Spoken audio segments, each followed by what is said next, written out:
what would you say? You've owned plenty of exotic cars. Yeah.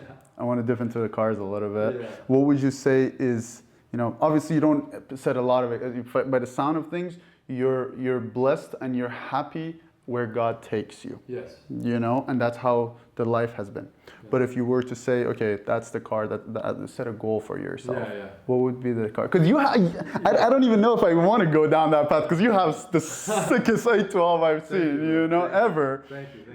What would be that car? Yeah. So I've gone through quite a few different types of cars. Obviously I started with, I had a 1996 Lexus. It was my dad's old car. I was 14 years old when I got it. It was destroyed. I worked on it. I fixed it all up and everything. I fixed up the interior and everything. Nice. So I've gone from that all the way to, now today I have an 812 Superfast. I've had everything in between. I've had an M5. I've had a BMW 135i, fully modded. Obviously every car was modded. Sure. I've had 570S. I've had a 720S. I've had the Huracans. I've had the Urus. I've had the 488. Now I have the 812. I think if there's one car that I feel like just because it's more like a video game, I want to achieve this accomplishment, P1. Okay. McLaren P1 is like my dream car from the age of 14, 15, when I was like a kid. And before it even came out, when I saw pictures of it, the prototypes and stuff.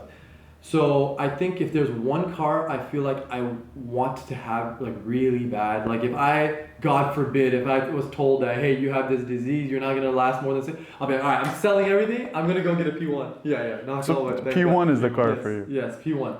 I love that. The other car that has recently also gotten my attention because it happens to have the same engine as the 812 Superfast, and I don't know if you heard my 812 before. I haven't. I'm excited to hear it at some point. It's insane. It sounds crazy.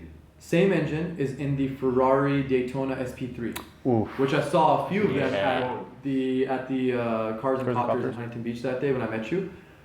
Bro, that car is insane. The right spec, I think it might be one of the most beautiful looking cars that has ever been made, and I don't think that 30 years, 50 years from now, it will look old because of the curvatures, the way it looks, and it has the same V12. So I think, I don't know which one, if I had the chance to buy one, obviously the SP3 is much more expensive, but I do think that I would end up trying to get an SP3 before I get a P1. But one day I have to have a P1 just because I told myself when I was a kid that I'm going to get one, so. I'm like that with a LoF.